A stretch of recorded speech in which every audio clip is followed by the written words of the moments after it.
Do you know what the inside layout of this beautiful container house? In this video I'll share the complete floor plan with all the sizes and details, so keep watching the video. So this is the floor plan of the house. There is a 40 feet shipping container. The total area I have taken is the length is 40 feet in meter 12 meter and the width is 8 feet in meter 2.43 meter.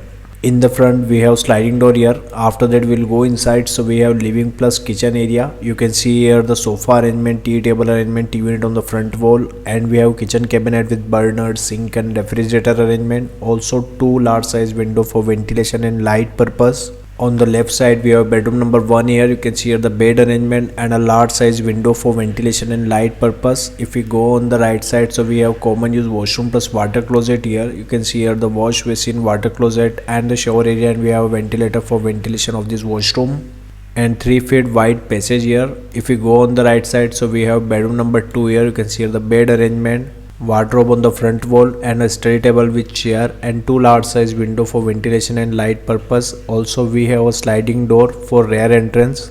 So this is the floor plan of the house you are watching on the screen. If you want your free house design, so comment below. If you like the video, keep watching the video. Stay tuned with my YouTube channel. Thanks for watching this video. Thanks.